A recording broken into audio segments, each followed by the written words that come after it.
Howdy, and welcome to the Feed Bandit podcast, where we talk all things hunting and introduce you to innovative hunting products and services. If you want to level up your hunting game and gear, be sure to join the hunt. To join the hunt, text the word BANDIT to 345-345. And when you do, you'll join our email list, where we'll send killer deals on innovative hunting products and services, along with entertaining tips and tricks straight to your inbox. Again, text the word BANDIT to 345-345, and we look forward to seeing you on the hunt. Howdy, folks. Welcome back to the Feed Bandit podcast. Jimmy here, along with my esteemed co-host, Richard. How you doing, sir? Hola, amigos and amigas. Did I say that right? Yeah. Yes, you did. Good job. Yeah. Guys and you girls. speak Espanol now.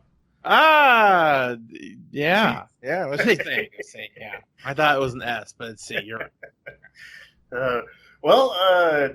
So I guess tonight we wanted to talk about, since it's still summertime, Yes. when this episode comes out, it'll still be hot August, and we kind of wanted to continue a little theme we have here about what are some things you can do during the summertime to kill time until glorious September gets here for dove hunting.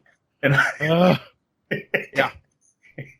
I guess one of those things, you want to start off with talking about crabbing?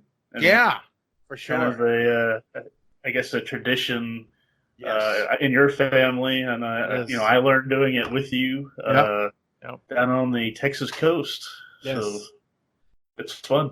Oh God, it's an absolute ball. So yeah, it's funny. Everybody's got their story about how they got into the outdoors. Whether it be the Boy Scouts or Indian guides.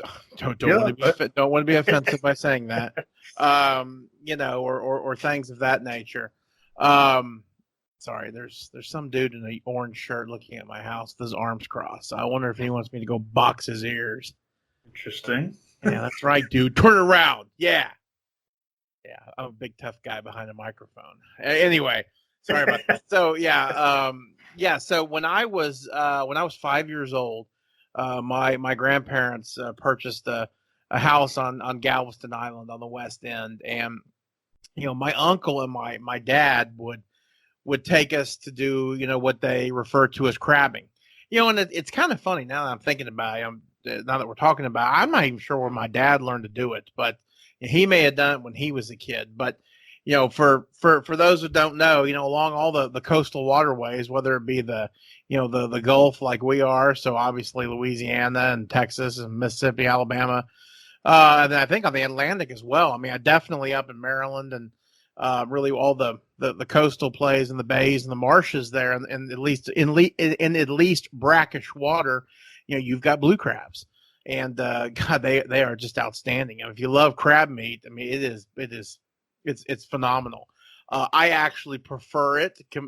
Go figure. I actually prefer it to the king crab and all that kind of stuff. I just think it's got a little bit more flavor. And I think also it's got to do with the fact that you can go out there and catch it yourself, and that is what's so much fun. So. Anyways, I've been doing it since I was 5 years old, and it is something that I've done literally every single summer. So, it's been 30 plus years now, and so the Texas coast has just got a myriad of different places where you can actually go and you can catch these blue crabs. There is no limit on them. The only thing that the TPNW, Texas Parks and Wildlife, asks is that you keep them, I think, over 6 inches from spine to spine, and when you look at a blue crab, you'll know what I'm talking about. And also they ask you not to keep the spongy crabs. So the female crabs during the summer, they are and during the summer and the fall they start to have eggs. So if you catch a crab that's got a bunch of eggs in it, and you will know, you got to release those. I make a habit out of releasing all the females anyway.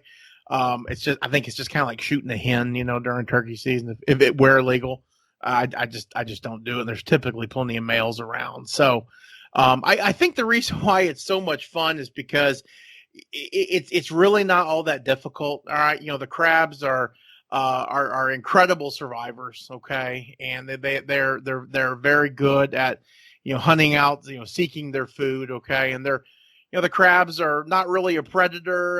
They're kind of more of a detritivore, which would be an animal that that does a lot of cleaning up. The second the fishermen throw a fish carcass in there after they've gotten the meat off of it, the blue crabs, all crabs really for that point, will be on it, tearing that meat away. And obviously they use their big pinchers to do that. So let's talk about technique really quickly. The technique for catching blue crabs and stone crabs. All right, there's another edible species of crab along the coast called the stone crab. You can only keep one claw, and it's ginormous. But really, the way of doing it is you have what's called a crab line, and that's basically just a metal hook, if you will, with a piece of with just a weight on it. All right. And obviously you can make these yourselves, but you can also go buy them for a couple of bucks at the local bait and tackle store. It's got a string on there, probably 10 foot. And it's pretty simple. You just get a chicken neck. I prefer a turkey neck just because it's bigger and it lasts longer, and it gives you a little bit more weight. You just throw it there in the again along the bay. Or you can be right off of a dock, whatever you want to do, and it does not take long. I typically let it sit there and soak. All right, let that current or that tide kind of take that scent out there. I'll typically, the first time we're in an area, I'll let it sit for 10, 15 minutes, and that you'd be surprised. They all come a running pretty quick. And start feeling the tugging, right? Oh God, yeah. And I didn't share this with you before we got on, but what we did this past weekend was, man, I mean, it was a textbook tugging. We had a bunch of big males on there. In fact, we could have used a wider net a couple of times. So, and again, I contribute that to letting it sit out there. The older the crab, the smarter the crab. Okay, the bigger the crab, the older the crab, right? So, catching those big blue males is a real special thing. But again, let it sit out there for 10 to 15 minutes and slowly reel it in. Okay, just finger by finger, slow. As usual, I'm doing it right here as we're talking. And what's a good way to teach patience? Oh, it really is. It really is. You can't it's not like setting the hook necessarily. Exactly. Exactly. And it's a team sport, because you reel it in, you get it all the way in. It ain't gonna do you any good unless you've got somebody that can net, So really, once you get that crab to where he's within striking distance of your netter, then you have your netter basically pounce on it, okay? And the one thing you really got to remember, it's not so much of a slamming the net down, it's more of a placing of the net down very quickly and behind the crab, right? Because the crab is not going to bolt forward, the crab's going to bolt to the back. All right, so if you like back out to the water, back out to safety. So if you do it that way, you'll catch them every time. And we actually got some really good video of me doing it. So it's amazing for 300 plus pounds. I look like a gigantic crane. I was really stealthy. So I'll be doing a video on it. It's pretty good. It'll teach you, but. I think what makes it so great and what makes it so entertaining is that there's a really great reward, and it's fun to watch kids do it. My daughters have done it. We were with my nephews and another one of our buddies' kids this past weekend, just to see the look on their face when we caught these big crabs. It's priceless.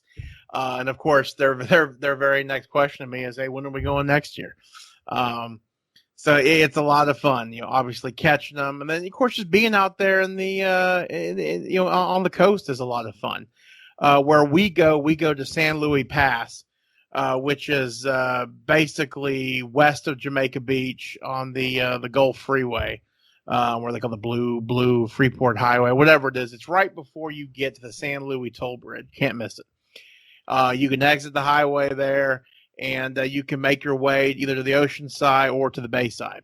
And we basically go bayside, and we basically look for the little tidal pools, okay, and then the other little areas, and they really all hold crabs. So it's a really good time. We've been doing it for so long.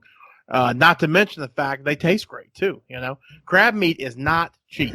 We will typically. I think this time we end up catching about 15 or so. So, you're looking at, if they have a complete set of claws for 15, you're looking at 30. That's pretty good math right there. Actually, is that right? Yeah. Yeah. 15 times plus 2. 15.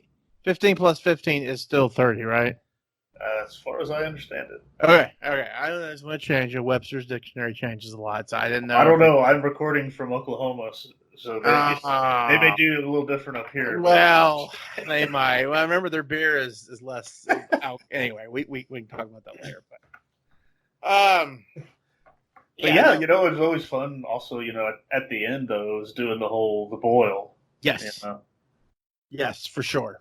And it's, what I was kind of getting at is, with 30 crab claws, I mean, that's easily going to cost you close to, I mean, and it sounds nuts, but that'll easily cost you close to, $25, to get them pre-cracked and all that kind of stuff. So again, doing them yourself and having a big Gulf seafood dinner with the shrimp and the redfish or the flounder. Obviously, it's even better if you catch it, but in our case, we did not. So we bought it from Katie's Seafood Market down there in the Galveston Seawall District, or the not Seawall District. What the hell is? Oh, Strand. Yeah, down by there by the Strand.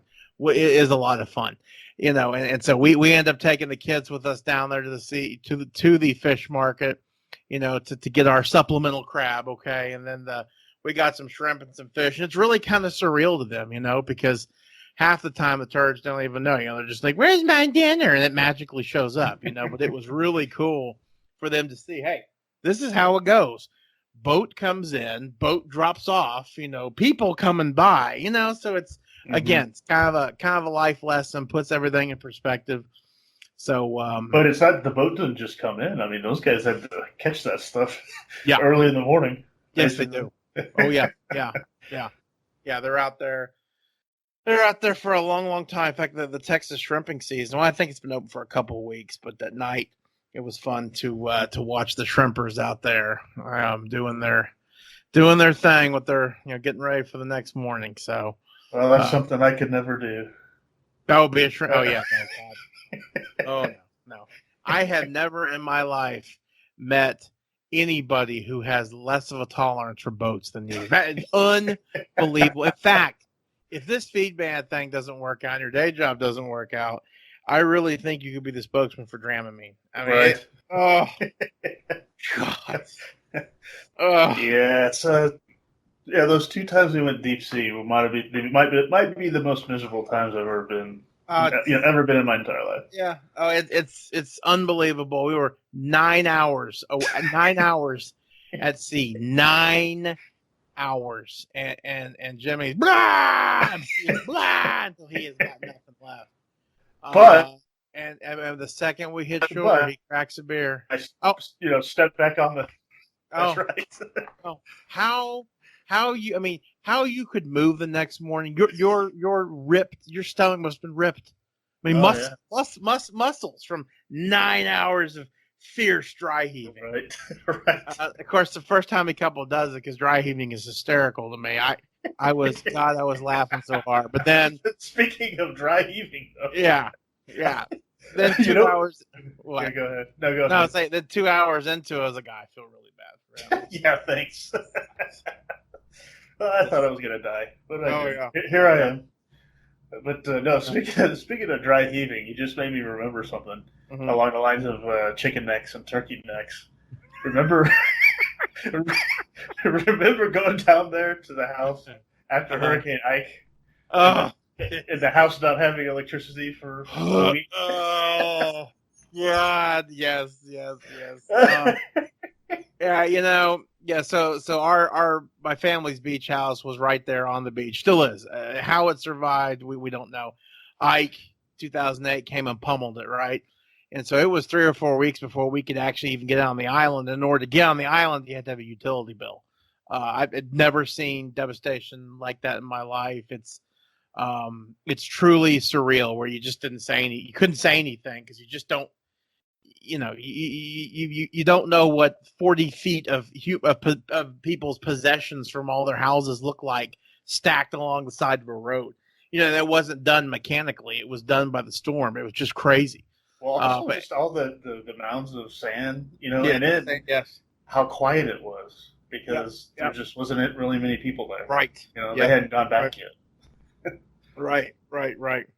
Yeah. So what Jimmy's talking about is my we were with my dad and some other folks, and they're like, well, we gotta get that fridge out of there. And I was like, well, I can leave it there, the house is probably thinking. I was like, well, house isn't that bad shape. We can just pay somebody to move that fridge. No, we gotta get it out of there because it's just gonna be a real mess. So, I never.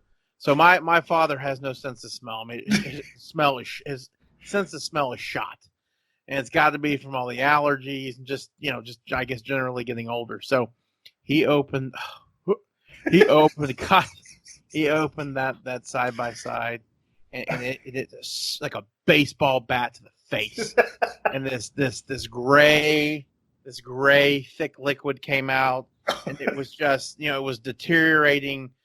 Chicken mixed with frozen meals and ice cream, and it was. I still to this day, of course, the four of us could easily move that refrigerator, but Jimmy and I and the other guy, we couldn't even get close to it. They're dry heaving so bad that I almost fouled my pants. And it was absolutely. I mean, well, I was doing it, but I was laughing at the same time. Oh yeah. Oh God. I remember we eventually got it to where my dad could just kind of wheel it, and he's like, "I'm sorry, guys, I just can't smell anything." I'm like, "Well, that's okay. You don't want to." He was like, "Should we keep these bottles of water?" Yeah. Oh, yeah. I'm like, "No, Dad, total loss. Get that damn thing out of here." So the guardrails on the deck, and they have a 16-foot deck because obviously the house is on stilts. They were gone. So we just ended up pushing the fridge over there, which admittedly was kind of fun. Oh God. Oh, it was horrible. So that's funny. That's good stuff. Yeah, but hey, that is actually a really good tip.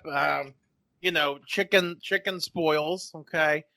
Turkey necks spoil very quickly. So especially after 3 weeks or so. Yeah, 3 weeks of zero power. But yeah, when you're out there crabbing, you've got your nets and your lines and you got your chicken. Something I highly recommend. I'm glad we were talking about this. Is bring some soap with you. Okay, bring a little bottle of dish soap, antibacterial stuff with a couple of jugs of water. That way, because you're handling chicken necks and you're going to get your vehicle all nasty. So do that. Bring a trash bag. Unfortunately, at San Luis, as a lot of the public places are, there's quite a bit of trash. So it infuriates me, and I spend about 10 minutes, mumbling under my breath, about all that. But I end up picking up as much as I can, and even though it's not going to get it all, at least I'm doing something, Right. So, but yeah, do your part. Right? Yeah, for sure. But no, if you have not done crabbing, now is the time to get it done. I think the best crabbing starts in June and actually runs through October. Okay. And then I think the blue crabs end up leaving the bay and go out into the ocean, and when it starts to get cold. But then I think they molt and all that kind of fun stuff. So, anyways, yeah, it's a ball. Do it. Awesome. Yeah. Very cool. Well, thank you for that. That was, and thanks for making me laugh because. Oh yeah. That was a good memory. Both those memories, I still laugh at me vomiting all the. That is pretty miserable, but at the same time, I'm glad I did it. Yeah. And then just the gagging and watching other people gag at the same time. It's amazing how you can do that and laugh. Oh yeah. At the same time. So yeah, because you're laughing at yourself and you're laughing at your buddies, and oh God, it just woo. That's funny. Good time. Well, tell us about the public hunts that you just entered into. Yeah. Or that you do every year, I guess. But I do it every year. Yeah, for sure. And this is really mainly for our Texas followers. Obviously Texas is. I can't remember the statistic. I think it's 95% private or something of that nature. So 98, I think. 98. Okay, yeah, I knew it was extraordinarily high. Yeah. But a lot of the public places that we do have, all the the state parks, the preserves, the reserves, the all that kind of stuff. Unbeknownst to a lot of people, they actually have hunting in them. Texas Parks and Wildlife also does a really good job of coordinating some stuff with or some hunts with private landowners, for pronghorn antelope and mule deer and things of that nature. So um, we have what's basically called and I'm actually reading it right now. It's basically the public draw. Okay, and basically what you can do is you can go on to, and we'll put the link in the description here. You can go on Texas Parks and Wildlife. I think you click on hunting, and then you can say you can click on apply for the draw. Okay, and really it's extremely simple. All right, they've got a little description on each of the hunts. They've got a whole bunch of them, and they're everything from whitetail deer hunts with a rifle, whitetail deer hunts with a bow, pretty much all over the state, with youth turkey hunts, duck hunting, they've just got about everything. So, what I end up applying for every single year, and I typically spend about $60, because the entries are between $3 and $10, a majority of them being $3. So I'll read off some of the ones that I applied for. So Caprock Canyon State Park, that is outside of Lubbock, or actually, excuse me, it is outside of Lubbock, but near Amarillo. There's a lot of aoudad sheep there, which are obviously super invasive from Africa, or they're also called Barbary sheep. So for $3, I bought a chance to go hunt one of those. Beautiful terrain. Even if I didn't kill anything, it would be really, really cool. Who knows if I get drawn, but I'll be able to get a lot of points. The Devil's River, SNA Del Norte unit. This is down in South Texas along the Devil's River, I believe. Yeah. Del Norte?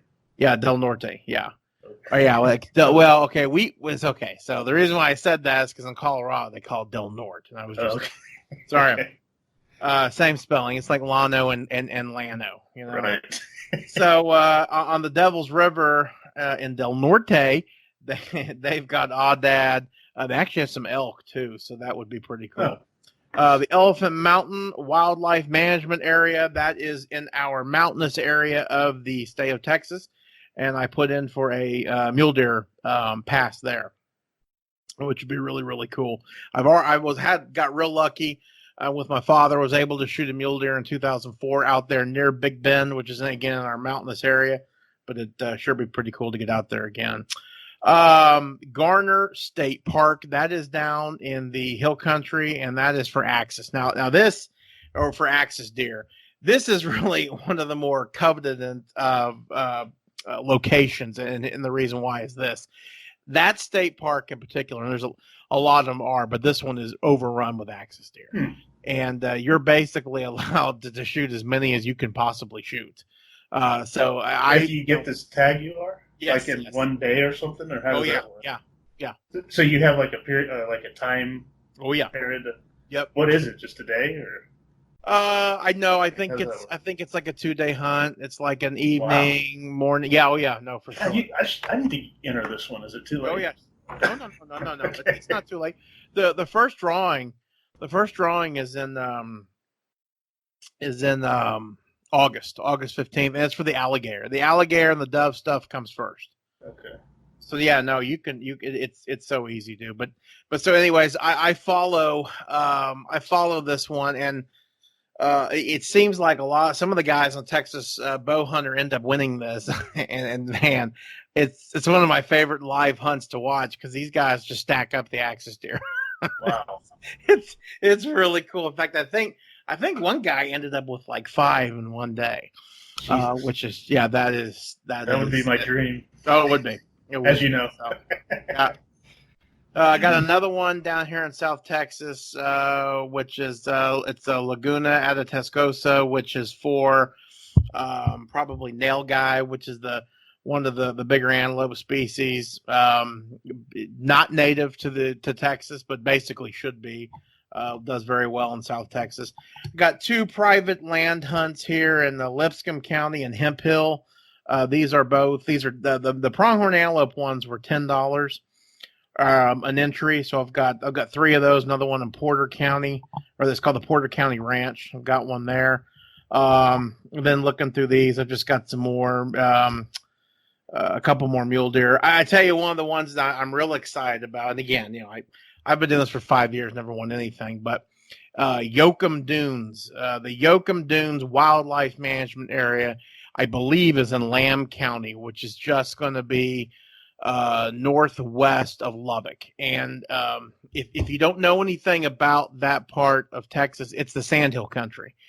It's just sandhills. It's unbelievable. But out there grow chili peppers, wild chili peppers. Apparently, the scolding units on them are out of this freaking world. So we humans, apparently, it's what I've heard. Humans can't eat them, but the mule deer gets fat as hell off of them. Huh. And they have killed. They just opened up, some mule deer hunting in that part of Texas. Really, I think the past like 10 years, and they shoot monsters. I mean, we're talking 300+ pound mule deer. Wow. So God, to be able to win that tag would just be really special. So, anyways, we will see what happens. But yeah, so let me count the amount of hunts I just entered in. So 1, 2, 3, 4, 5, 6, 7, 8, 9, 10, 11, 12. Yeah, so I did 12 tag. I entered 12 chances for $57. Okay. Well, I mean, heck, winning even one of those, Oh yeah, no, and that's kind of the kicker. If you win, in fact, okay, hold on. There's one more I need to tell you all about. Yeah, I know, and that's the crazy thing is if I win it, I think there's like a $120 fee, and then of course you just got to get there and you're in great shape. Mm-hmm. The one thing I didn't see, and I need to go back and apply for it, is they have a big time Texas hunt. And a guy on Texas Bow Hunter, and I was trying to get him to interview him. Two guys on Texas Bow Hunter, I think, won it, which is just bizarre. So cool. And it is basically you win a trophy whitetail, a trophy mule deer, a trophy antelope, and the coup de grace. The animal in the state of Texas. You can't. This is the animal that everybody would like a shot at is the Texas desert bighorn. Mm-hmm. That is I think they have 2 tags a year. Wow. Some guy at some auction I think pay $200,000 for this one, and of course this guy who drew this paid $10 entry and he won it all. So he got to shoot one, which is just so cool, so cool. So that is cool. And of course, so you said that. Yeah, go ahead. No, I was gonna say, and that hunt takes place out there in the Elephant Mountains, again along the border of Mexico, south of here, south there. So you say they only give 2 of those a year or so? Correct. Well, what about the other ones? Like, how many people actually win, say, that Axis one at Garner? Yeah. How many people actually win, like, the mule deer one, out there? Not a lot. Not a lot. I think on some of the state, and I don't know about all the whitetail ones because I don't apply to that. I don't know about the bird ones because I don't apply to those, but I know a lot of the ones I apply to, like the antelope ones, I think are like maybe three each. So wow. It's tough. It's not easy. And of course, I just realized I'm doing myself a disservice by announcing this. Right, you're we're idiots. We're people, but you're doing everyone else's service by reminding them they should enter the deal, and if they don't win, I imagine all the money proceeds go to conservation efforts and all that stuff. Yeah. I didn't even realize it, but this is probably like a tax write-off type thing. Damn. Oh, it could be. I don't know. Maybe it is. Yeah. But you're potentially anyway, I don't know. It could be like a donation. Yeah. I don't know. Yeah. Huh. So, anyways, it's super cool to dream. It's kind of one of those things that I love to do. During the summer, like when mid-July rolls around, I get the email and I get excited because I'm like, oh my God, because this event tells me. Not that I can't read the calendar, but this says, oh my God, August is around the corner and then dove season will be here. It's good stuff. It's like I get my Dave Campbell's magazine, get really angry, around the 1st of August when they rip on tech. So, right. Oh, yeah. Oh God, this year. Last in the Big 12. Oh God, yeah. This year I'd be like, we decided not to even include them in the publication this year. You know, we're gonna highlight Wayland Baptist, which is fine. Nothing wrong with that. But you know, he does. Right. Mr. Campbell does not care for us. I feel like so. Yeah. All right. So, Well, along those lines, before getting us all, fired up in the wrong way about college football, yeah. Yeah. you got anything else to go over? Yeah. I don't even think you know this, but one Huh? of our buddies got bit by a snake. Really? Yeah, I did. Well, I just what kind of on snake? a copperhead. It was our buddy Robbie Did out at his he? lake house. Yes, he Oh, did. shoot. Yeah, I totally forgot to tell you about it. Of course, I've been out of town, but he. I'm saying this because this is a lesson to us all, and especially to me. So they were at their lake house in East Texas, and the story goes somebody, I guess somebody late at night drove up into his neighbor's driveway. Our buddy threw on his flip flops, which he typically wears, and was walked outside to see what was going on, and just felt that deep miserable pain. Looked down. He never, according to his wife, he never saw the snake that did it. But I'm 99% sure that it was probably a copperhead, which they say if you're going to get bit by anything in the state of Texas or really anywhere, that's the great one to be bit. So, anyways, they got him. They went to the local hospital. A small again. I don't remember the name of the hospital. It was a small regional hospital. They didn't have any antivenom, so they took him by ambulance over to Tyler, Texas, where he got the antivenom. He's going to be okay. In fact, I think he was fly fishing this past weekend, but he was really lucky. Man. So and that brings up a really, really, really, really good point. You've just got to watch your feet. God have mercy. It seems like we've had a lot of snake run-ins. Of course, one of our friends ends up getting bit. Mhm. You know, it's crazy. I'm not sure where he got bit. So, maybe if he was wearing closed-toe shoes, it wouldn't have hit him. Who knows?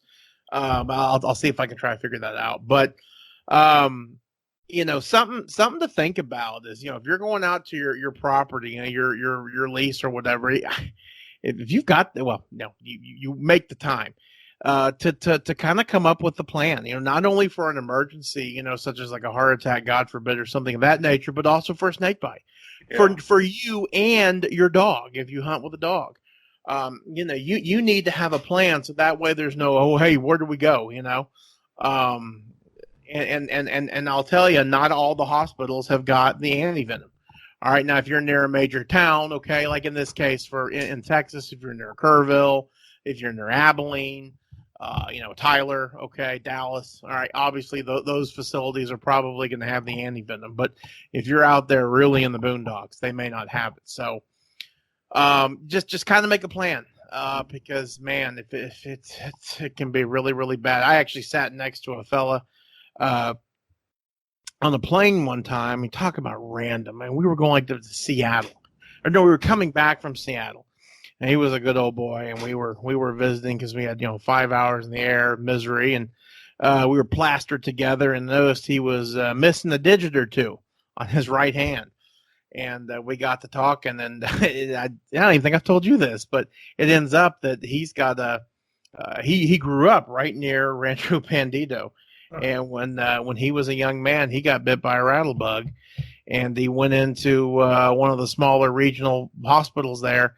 Didn't have the antivenom, so they by the time he got to the big hospital, in one of the bigger towns near there, it was too late. He lost his fingers, and that was a rattlesnake. Wow. So Dang. yeah, you just do your research, okay? And it's funny because here I am sitting preaching, preaching to everybody here to do your research, but I need to figure that out too. We've got a couple of choices on where to go. Right, I know call where to around take. and make sure. Yep, I know where to take Scarlett, my lab, if she gets busted. Which she's got, of course, she's got her rattlesnake vaccine in her, so I've got a lot of time with her. But anyways, just be aware. Wow. Yeah. So. All right. Well, there's a lesson to take away. Oh, I know. All right. I hate for it to happen to anybody, but happen to a friend is Right. It's crazy. Anyway. Well, dang, Robbie, I'll have to give you a shout. Yep. Yep. All right. Well, so that's a great way to end. That is a great way to end. Really happy, Right. Well, it ended well, so Yeah. And it's a good lesson. So yes, yeah, for sure. He's going to write a book, I'm sure now. Right.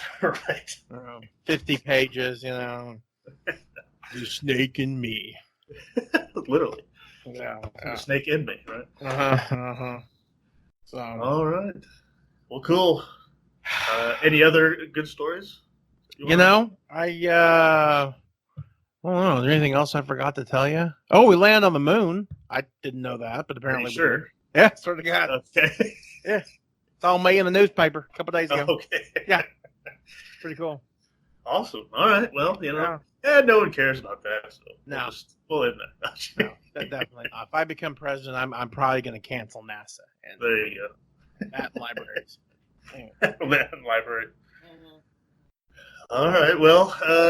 Okay. Well, that's all I got. So I think we should let these long-suffering folks go. Yeah. But ask them to stay tuned for the next enjoyable and entertaining episode. Yes, please do. Please do. It's we are almost through it, folks. We are almost through that grind that is the summer. Hopefully we're going to have some fun weekend reviews. Actually, in a couple of weeks, we're going back to Rancho Bandito, which is, been like Jumanji. It's been taken over because I have not been down there in many weeks or months. So, yeah, it'll be fun. Awesome. All right. Well, there you have it, folks. So stay tuned. There's some good stuff coming up. Hunting's coming, so it's going to be fun. With that, y'all have a good one. Thanks for listening to the Feed Bandit podcast. Just a reminder to text the word bandit to 345-345. And when you do, you'll join our email list where we'll send killer deals on innovative hunting products and services, along with entertaining tips and tricks straight to your inbox. You don't want to miss out. So again, text the word bandit to 345-345, and we look forward to seeing you on the hunt. Until next time, have a good one, and remember to support your local feed store.